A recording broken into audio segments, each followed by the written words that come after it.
Hi there, this is Just a Girl in Camas, Alicia King, and I am down here at City Hall with my friend Mayor Higgins, and we are checking in again. I think it's been about a year since I came down and chatted with you about what's going on in our great city, and I think it's always great to check in again because there's a lot of changes happening. I know a lot of you can't make it to the council meetings or don't hear all the time everything that's going on, so I like to check in with Scott. So thank you for your time today. You're welcome. I know that since I last talked to you, we've had a re-election, right? We have, yes. November, I was re-elected, and so I'm going to do this job for another 4 years. So I'm looking forward to it. I'm making my plans. I know what I want to try to get accomplished, and I'm excited. I'm honored to serve Camas, and when you grow up in the town that you get to lead as an adult, I just have this special bond of responsibility that I feel, and I work really hard not to screw it up. Well, great. I'm trying anyway. Well, great. Well, we're excited to see what's to come in the next 4 years. Congratulations. Thank you. All right, so you might be seeing some changes out there, and we're going to talk about some of those changes. And the first thing I wanted to chat about today is I'm going to bring some light to a subject. Yes. So let's talk about these new lights we're seeing going up. They're brighter, they're taller, right? Well, it might appear that way. They're definitely brighter. What it is they're all LED lights. What we used to use, the old style, that they burned a lot of energy and they didn't have nearly the lifespan that LEDs do.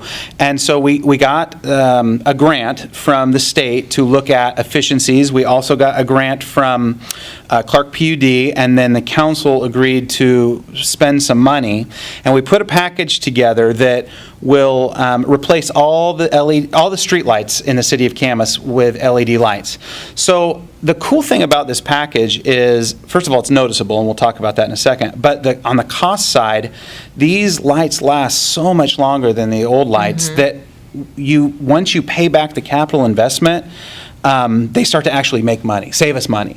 It takes a few years. It's going to take us about 10 years to pay off this investment, but once we get past that, then it's all savings to the community. They last like 4 times as long as the old lights did, and they don't cost as much, and they don't take as much power. So, it's a way that we could embrace the whole green world and recognize this is a way we can improve our city.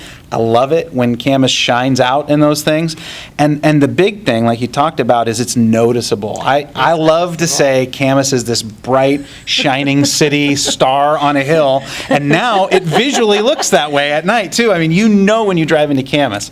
So we love it. We're really proud of the project. We're probably in about the 80% completion rate, so most of the neighborhoods in Camas have seen some of these, and we think they'll be completely done with the replacement project mid-May. Okay. Yeah. All right. So look for those lights in your neighborhood that are shining bright. Now, they're not solar powered, are they? We're not there yet. No, not quite there yet. But these save a whole lot of electricity, and really that, of course, saves the citizens money. And so we're happy about that. It's been interesting to see some people's reactions because they're noticeably different. You get first of all, people notice them. Secondly, I get either overwhelming, these are awesome, these are great, thank you, great job, and then we get a handful of, this is just too bright. You got to tone this down. Why? I can't see anymore. And so I think they probably take a little getting used to. I'm told that if you look right into them, you really notice it. Blinding. So I try to say, well, try not to look into them then. Keep your eyes on the road. But it's visibly different. I mean, you can really see, and really when you think about it, that adds safety to our streets and our sidewalks. And we've got a lot of runners and we got a lot of kids that play on the streets. So I think it's a good trade-off to make sure we're shining bright. All right. Well, if you like that cozy, soft light feel, you'll have to have that in your home. That's right. Because outside, we got the LED lights. That's right. Okay, and then I just want to touch really quickly that big school bond passed, which is really exciting and shows, again, the support in the community when everyone votes for a little bit more tax money for those schools. So tell me a little bit what your tie is into the schools and how that's going. Well, thank you for bringing that up. That is we're thrilled that was able to happen. Camas is really able to achieve its success from a bunch of different partners, and one of those big partners is the success of the school district. It's why companies want to move here. It's why families choose to move here, is they know they can get top-notch education in a community like ours. And so because of that, and because their success is so tied to our success, we work really closely. Completely different government entities, but we work really closely together. And so we have regular monthly meetings with the superintendent and myself and key staff members, key council and board members. And then we also, meet regularly just one-on-one. Mr. Nerland for now, and then when he retires, Mr. Snell. We just work really closely together because things come up. So closely that when they plan a school, we want to make sure all our traffic and planning departments are working closely with the school. And so often, our great employees will just go and work directly with them, not because they work for the school, but because it's important to deliver the perfect project to the community. And so this bond helps a lot of the growth feelings that people were starting to feel. They're noticing traffic congestion at the high school. They're noticing some crowding in certain classroom settings. And this bond helps us fix a lot of those. We're going to get some great traffic revisions up at the high school that will help that be a lot better than it is now. There'll be a new elementary school that gets built, and in that they'll need a water and a sewer line run. The city's running the sewer line, and the school is running the water line. Taxpayers are paying for both of those, but instead of duplicating efforts or planning one separate, we just put that all together, engineering it together, and doing interlocal to make sure the citizens then save money. Great. So awesome. we're proud of the way we work together, and we work hard at it. We really want to make sure. I'm told that it's not the same in every city and school district, that when they go to different meetings or when I go to different meetings with different city folks or different school folks, they come back with horror stories of how government entities are fighting against their school districts, and we've just determined that's not the Camas way. We're not going to be those people. We're going to set the bar of how do you do things better and more efficient together. Well, and much more productive. Yeah, exactly. You don't need negative energy, hopefully, tied into these things when you're all for doing something good. Exactly. So talking about our schools growing, because as this population grows and grows, there's some change coming to the downtown area. And I think this is good for you to know because there's some buildings that you're going to see going up and some things going on. So let us know about that. So we're excited about these projects. Not every growth project do you get excited about, but these ones we are excited about. So everyone knows our downtown, mainly 4th Street, but just that downtown core is such a gem. I mean, people love to come and hang out and shop at our great shops and eat at our restaurants, and we're proud of the work that's happened over the last 10, 15 years to restore and rebuild that. But what we know is it's not enough. We need more restaurant space. We need more. We want 4th to be the standard that then 3rd and 5th and 6th looks like. Absolutely. And so we've started to put in some strategies to help us get there. And one of the strategies we put in about 2 years ago was an incentive for downtown construction. And the way the incentive works is that if you decide to build a building on a block in Camas, in downtown Camas, in a certain defined area, and you will give us the ground floor of retail restaurant space, then they build living space, apartment space in the 2nd and the 3rd, or usually, and maybe a 4th, but usually 2nd and 3rd floor, then you'll get a tax abatement. You will not have to pay the property tax increase on the value of that land for 8 years. Wow. So it's not a loss for the city because we still collect the property tax on that value of that piece of property as exists today. It's a win for them because they don't have to pay the upgraded price until they get the project up and running and established. And we offset the success of that because when they put in retail space in there, that starts to generate sales tax that we never had before. So truly, to me, sometimes incentives get a bad rap, like you're giving too much away. This, to me, is the perfect incentive plan because it's a win-win-win.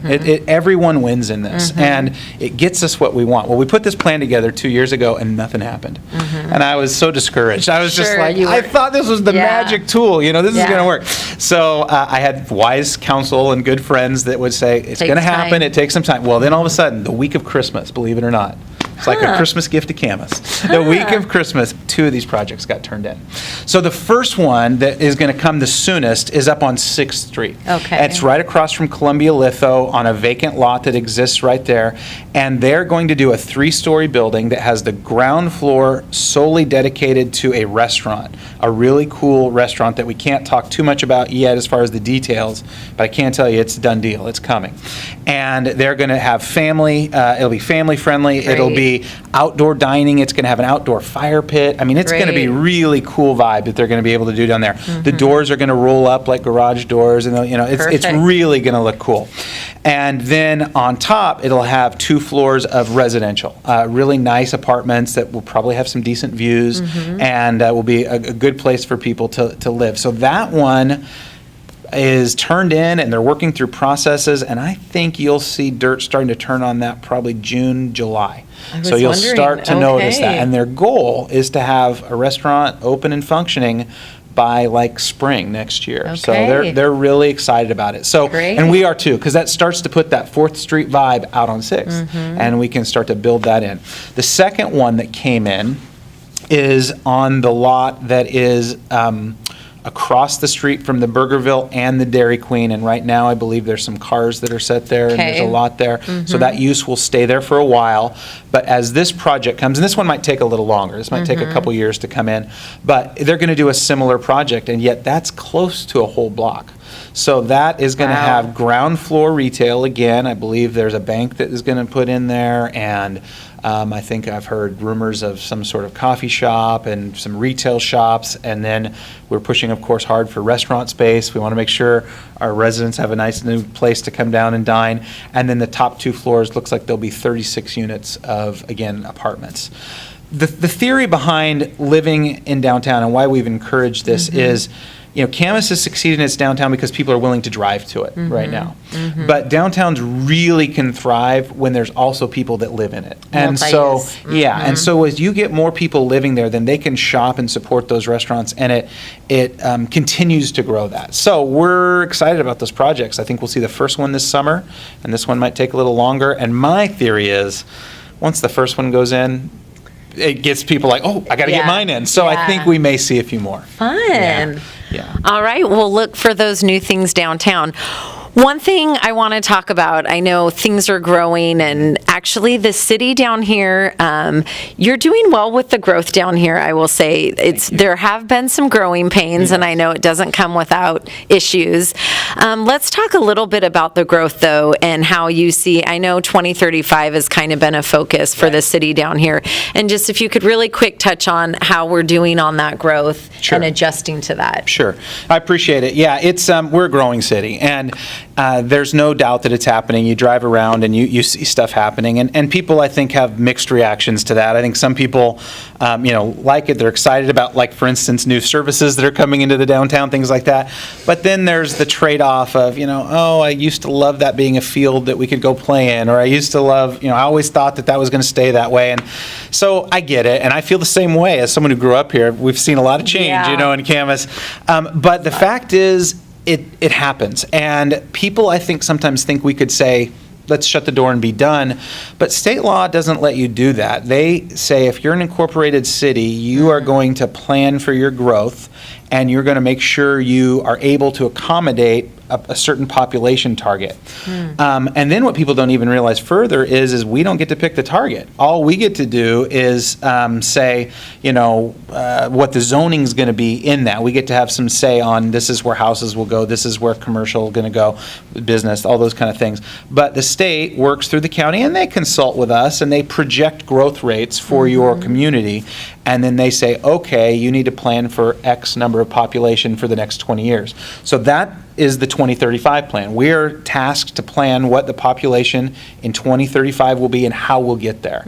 So the number they gave us was just around 34,000. Camas is about 21,500 right now.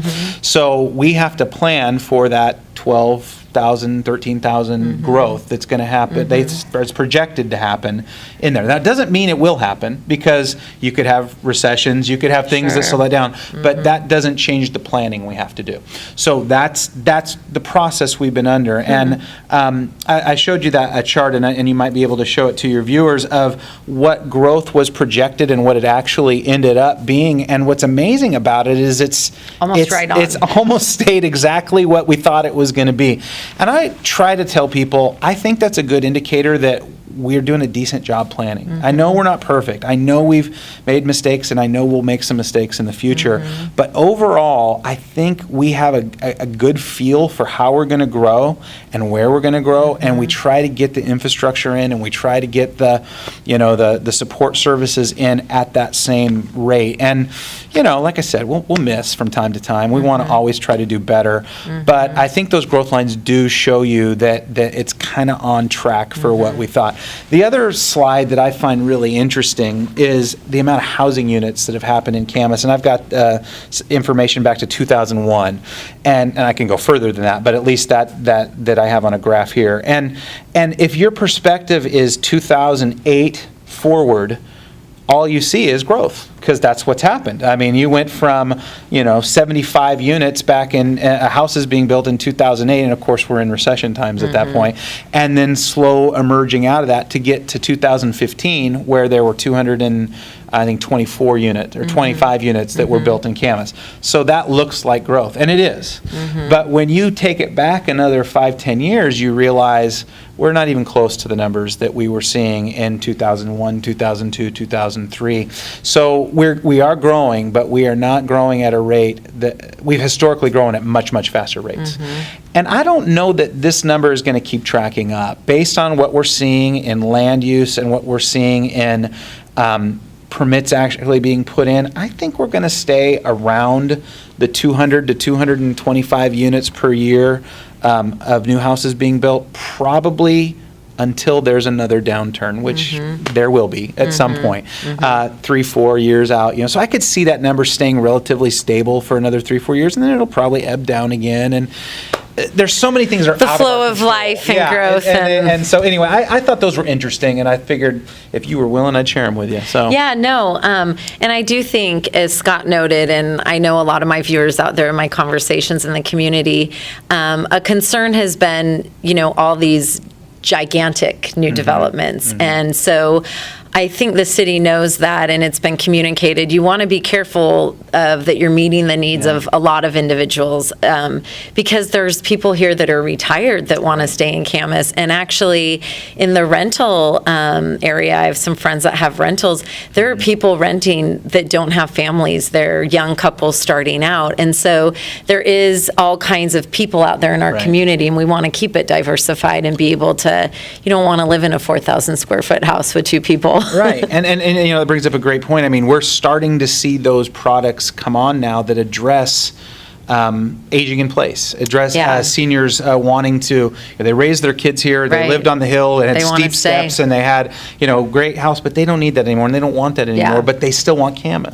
And we haven't had a lot to offer them, and thankfully the development community has started to realize that hey, we've got an aging, population, they want to stay here. So we have had 2 projects that have come in the last 6 months that are going to start to address that. One down here on 3rd that was just announced in the Post Record this last week, that's going to be just senior living housing apartment complex. And I think it's like 130 or 40 units, something like that. And so that's going to be a great, I think, fit for some people that'll need that. And then another one that's on the little higher end side that's going to come out in Camas Meadows, and there'll be some condos out there that will look out on the golf course and have some real natural beauty things, but will also give people an opportunity to just live in a flat, smaller area, no yard. So I think we're seeing some I might look for those in a few years. Yeah, I know. I'm not far off from wanting that either. Yeah. Okay, well, great. I love to stay updated, and I like to encourage all of you that I do these chats with Scott, but you're also welcome to come sit in on council meetings, and let me tell you, they're very enlightening, and sometimes you think something is decided a certain way, and it's very good to come hear about the process and how it all works down here behind the scenes. And in keeping up with the times, one last thing I want to tell you is pretty cool.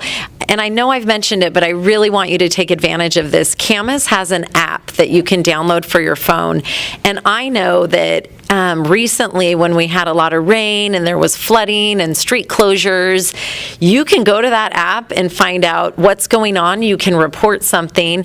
And Scott's telling me now you can find restaurants. And tell us a little bit about the app, a little bit more. We are thrilled about this app. Now, and first of all, I have to set the record straight because you've been great at making sure that it gets out. But other media sources have given Vancouver a lot of credit recently because they just launched their app about 3 months ago. And let me just tell your viewing audience how that happened. So we launched our app in September, and we made a big deal about it. You gave us some good coverage on it. Local newspapers gave some good coverage on it, and we've just been loving it. Once that got public, my IT director got a call from the IT director in the city of Vancouver and said, hey, the mayor saw your presentation and it's now a priority for the city of Vancouver to have an app. So then the Columbian comes out and gives them a bunch of praise for starting their app, and I'm thinking, wait a second, all they did was copy Camas. That's all they did. You heard it here, people. Right. You heard it here. News. That's the real scoop. But we love this app, and we're trying to drive all our citizens. We think Camas citizens are they're educated. They're tech savvy. They know how to use this stuff. I was at a digital media presentation yesterday where I heard that the Blazers and Timbers, 65% of the people who use their website are accessing it through mobile now. So everyone is switching to that, even more than computers now. And we're seeing that with our demographics as well. Well, what's super important, I think, is the name in the App Store. So where are people going in the App Store to download this app? They can go to either of the App Store with the Apple one or the Android one, and it's called Camas Connect. Camas Connect. Yeah, and you can get that there, and we've got news and announcements. We've got a way for you to, contact me and give me an idea. We got a bright idea box where you can come in and say, I'm looking at this on here. Yeah. And then recently we've added places in Camas where you can click on that, and what will come up is different restaurants and shops, and you can search for things. We've also integrated our. You can find out where city parks are. I was just going to say you can pay your bill online. You can pay your bill online. You can tell us where a street light went out, although that won't happen as much with my new LED lights. But but you can show us. And we hope it doesn't soon. That's right. Because they just got installed. But you can tell us where a pothole is, all those different things. And it's great because you can mark it with GPS. Our guys know exactly where it's at. They can go deal with it. And then we'll contact you back and let you know. Well, that's what I was wondering. You do respond back and say. It's a great system. Okay. So the first contact is, thank you for letting us know. It's in progress. And then once it's closed, they send them an email, say, the account's been closed. Hopefully that's fixed it. So hopefully it's a great way to connect our citizens. We've integrated our video meeting system. You talked about coming to a council meeting. You can also watch the council meetings, either streamed live or archived, and you can do that through the app as well. Now, that is exciting. Yeah. To tune into those meetings. It's Pop some popcorn, get a couple sodas, and sit down for those. It's good info. I don't expect a lot of people watch them for entertainment value. No, I was giving you up. But actually, it's great if you're cleaning a room or whatever. You could just turn it on and listen to it. If you just want to know what's going on. Yeah, it's great. Yeah. Well, as always, I just love sitting down and chatting with you. I think you caught my interview with Scott and his group, the Chain Gang, for the Camas football games. And Scott wants to leave us with the date of the first Camas football game because it is the end of April, and so you need to put it on your calendar. I figure it's never too early to start planning your Camas football. Okay. And so we have a big game at home, September 2nd, 7:30 at Doc Harris Stadium. Central Catholic of Portland is coming over to challenge the mighty Papermakers. Now, if you'll remember, the last time a Portland private dominant school came to play us, they were a little surprised about what they saw in Camas. So I'm not making predictions. However, I know it'll be a good community time. You'll be able to see your friends and your family and just see one place where I think community is celebrated in our community is as a home game. So Put it on your schedule. I'll see you there. All right. You'll be there, right? I will be there. right, I'm perfect. going to go mark that on my calendar, Yes, Scott. get it in. Thank you for today. welcome. I really appreciate it. You're welcome. And good luck in the next 4 years. Thank you. Keep doing what you're doing. Thank you. You're I'm gonna keep welcome. trying. It's a Thanks. big job. Thanks. All right. I hope you enjoyed hearing about all the growth going on here, a little bit behind the scenes. As always, you can contact through the app. You could email the mayor or just call down to the city. They're actually very responsive, and reach out if you have a concern, or come to a meeting, take part in your city. This is Alicia King, Just a Girl in Camas. Thanks so much.